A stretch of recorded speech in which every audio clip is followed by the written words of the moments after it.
Safo Lesbos, la voz poética que iluminó la lírica griega. Prólogo, la música de una voz que quedó en fragmentos, en el umbral entre la canción privada y la poesía pública. Una isla del Egeo guardó durante siglos una voz que hoy nos llega como fragmento y como misterio. Safo de Lesbos no compuso himnos de estado, ni epopeyas de guerreros. Escribió versos de cercanía, amores, pérdidas, imágenes domésticas, que convirtieron en lenguaje lo íntimo y lo transportable. De su taller salieron estrofas que antiguas antologías nombraron entre las cumbres de la lírica, y cuya estela moldeó percepciones posteriores sobre el deseo, la amistad y la mujer como sujeto poético. Esta crónica busca reconstruir a la poeta, su mundo isleño, su técnica, su comunidad, los temas que la obsesionaron, la fortuna de sus versos y las preguntas que su fragmentaria obra sigue provocando a no esa geografía. Es tentativa de escuchar lo que quedó, y de comprender por qué esa voz fue, y continúa siendo, inusitada. Y Lesbos han puerto, cultura, y el paisaje que respira versos. Safo nació en la isla de Lesbos, en la costa jónica de Asia Menor, en una época en que la polis y la comunidad eran tejidos de comercio, mito y vida cotidiana. Lesbos no era periferia simple en sus ciudades, Mitalini entre ellas. Conectaban redes de navegación y de intercambio cultural que recibían corrientes musicales y poéticas del mundo egeo. El paisaje, colinas olivareras, calasolas que rompen encalados, alimentaba una imaginación sensible. Pero lo decisivo fue la vida social en banquetes, coray, ceremonias de jóvenes, rituales religiosos y espacios domésticos donde la música y la poesía eran prácticas vivas. En ese espacio, cantar no era solo entretenimiento, era forma de educación, de transmisión de valores y de presencia pública restringida a ocasiones específicas. Safo no nació en vacío, su mundo proporcionó modelos poéticos, los himnos arcaicos, las tradiciones cultuales, la música de cítaras y también formas sociales donde las mujeres tenían protagonismo relativo, responsabilidades rituales, redes domésticas y ceremonias de paso. Esa combinación explica por qué su voz pudo articular lo personal con lo ritual, sin romper los códigos de su tiempo. Segundo, biografía fragmentaria, nombres, familia y el enigma de los datos.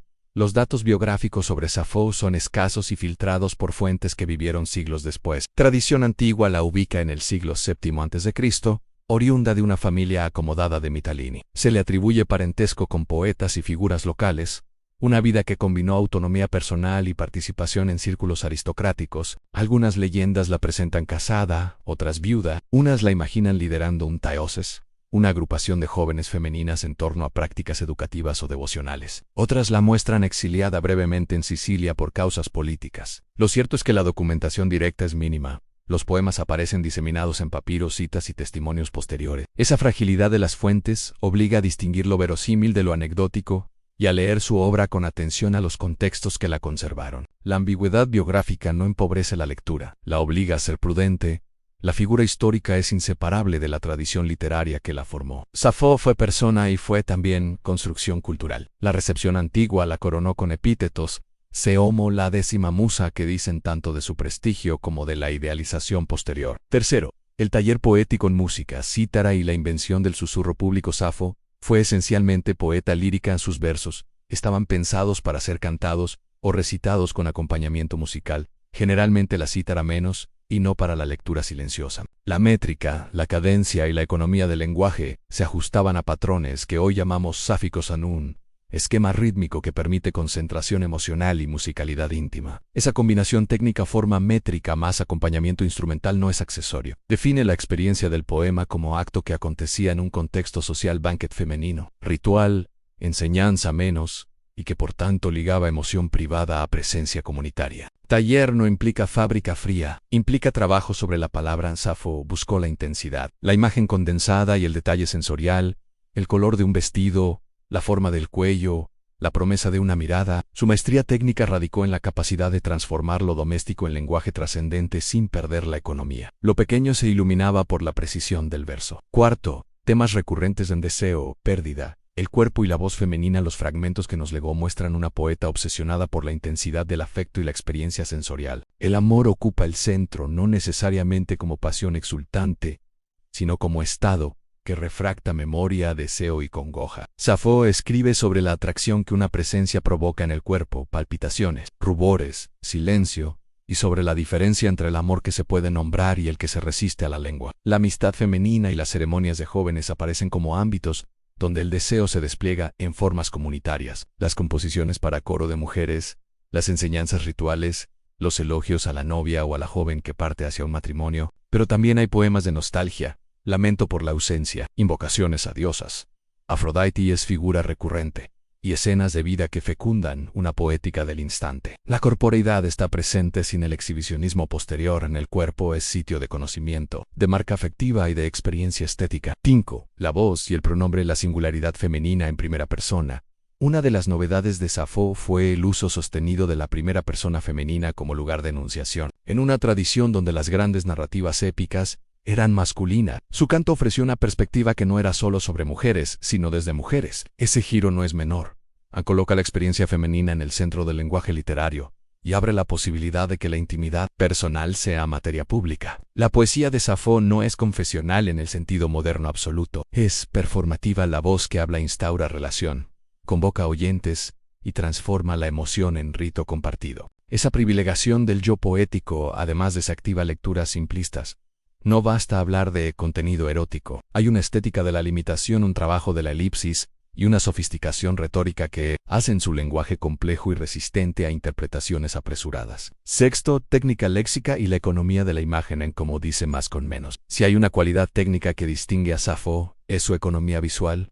El poema saita a la imagen con rapidez y concentración, crea figuras a partir de pocos signos, y usa la elipsis como motor expresivo. Donde la épica despliega catálogo, la lírica concentra una palabra exacta, un color, un adjetivo sensorial, una glosa mitológica, puede sostener una estrofa entera. Esa destreza convierte la lectura en ejercicio de reconstrucción. Cada fragmento pide ser completado por la imaginación del lector y sin embargo sostiene emoción plena. Además, su lenguaje se mueve con ansiedad hacia la música. La eufonía, el ritmo y la variación métrica son instrumentos para intensificar la sensación, para detener la mirada en un detalle y hacer de ese detalle universo ampliado. 7.000 diosas y la tradición religiosa, plegarias íntimas y rituales públicos. Safo no renuncia al mundo mitológico. Invoca a Afrodite y pide favores, narra episodios que sirven de paradigma para lo concreto, pero su tratamiento de los mitos es singular. Los usa como analogía, como espejo de la experiencia personal, y muchas veces los vuelve ejemplo de deseo o de intervención divina. La devoción aparece, por tanto, no como doctrina abstracta, sino como práctica relacional. Al invocar a la diosa, es llamar a la ayuda para el corazón. Es reconocer que ciertas fuerzas están fuera del control humano. Esta mezcla de lo religioso y lo íntimo es característica de su mundo poético. La plegaria se vuelve poema, el lamento deviene rito y la canción se transforma en vehículo de petición y agradecimiento. 8. La fortuna antigua en admiración, edición y el arte de la transmisión. En el mundo antiguo Safo gozó de enorme prestigio. Los poetas y los críticos helénicos la citaron con respeto. En la tradición literaria recibió epítetos honoríficos y su nombre se asoció a una excelencia poética, que la colocó junto a los grandes. Los gramáticos alejandrinos organizaron colecciones, inventariaron sus estrofas y le atribuyeron la estrofa sáfica, otra huella técnica de su influencia. Sin embargo, la transmisión textual la dañó, en gran parte de su corpus se perdió con el tiempo. Lo que nos queda, fragmentos en papiros, citas en autores posteriores, restos en lexicógrafos, es mínima proporción de lo que debió existir. Esa pérdida es tragedia para la historia de la literatura. Nos obliga a reconstruir y a aceptar la ausencia como parte de la recepción. 9. Redescubrimiento moderno y los ríos interpretativos. Desde el Renacimiento se revalorizaron muchos textos clásicos, pero la fragmentación de Safo mantuvo su aura mítica. En los siglos XIX y XX su figura fue objeto de lecturas diversas, filológicas que intentaron restaurar textos a partir de fragmentos, lecturas feministas que reivindicaron su voz como antecedente de la experiencia femenina escrita, estudios de sexualidad, que discutieron la naturaleza de sus relaciones y la categoría lesbiana, que su nombre terminó por designar. Estas lecturas contemporáneas muestran la potencia simbólica de su figura. Suena igual el interés por su técnica literaria que por su implicación política o social. La crítica moderna ha aprendido a combinar cuidado filológico, historicidad contextual y sensibilidad teórica, para evitar superposiciones anacrónicas. ¿Qué nos enseña Safo hoy? Memoria, ausencia y la persistencia del habla. La lección que deja Safo es doble. Por un lado, enseña la potencia de la voz como una intensidad pequeña, un verso, una imagen, puede cruzar siglos y seguir tocando emociones actuales. Por otro, enseña la fragilidad de la memoria cultural, como obras enteras se pierden, y cómo la posteridad reconstruye a partir de fragmentos. Leer a Safo es entonces practicar la escucha y aceptar que la ausencia forma parte del sentido. Los vacíos, las palabras rotas y las lagunas no empobrecen su canto, sino que lo vuelven más interrogativo, más vivo. Epílogo: la poeta que hizo de la intimidad un paisaje universal. Sapo no inventó el amor ni la desgracia. Puso esos asuntos en un lenguaje que no los neutralizara, que los dejara vibrar como suceden en la piel. Su poesía enseñó que la lírica puede ser territorio político al permitir que una mujer hablara de su deseo en primera persona. Alteró el lugar de la voz en la polis literaria. Su influencia técnica, la estrofa, el ritmo, el uso icónico de la imagen, modeló generaciones. Su supervivencia fragmentaria nos recuerda que la historia literaria es también historia de pérdidas y rescates. Legado cultural y político. Safo ha sido ícono tanto en estudios literarios como en discursos culturales. La etiqueta que su nombre dio a una orientación sexual entra en el ámbito político de la identidad contemporánea, pero conviene recordar que su poema no es solo símbolo identitario, es obra artística. La política de su legado consiste en la discusión sobre quién puede hablar, en qué tono y con qué reconocimiento. Su obra sigue abriendo preguntas sobre género, lenguaje, deseo y sobre la relación entre lo privado y lo público en la experiencia poética. En definitivo, la voz que, en fragmentos, siguió cantando. Safo vive en los fragmentos que sobrevivieron y en el eco que produce su ausencia. Esa doble condición, presencia por falta, es la que la hace atemporal. Cada estrofa reconstruida es rescate y cada silueta faltante recuerda que la literatura es trabajo de salvación colectiva. Leerla es aceptar la fragilidad y la intensidad. Escuchar la música de una lengua antigua y dejar que esa música reconfigure nuestras propias maneras de nombrar lo cercano. Safo fue la voz que iluminó la lírica en una luz hecha de pocos destellos que, sin embargo, alcanza. Si te gustó este video, no olvides darle like, suscribirte al canal y activar la campanita para que no te pierdas nada de nuestro contenido. Hasta la próxima.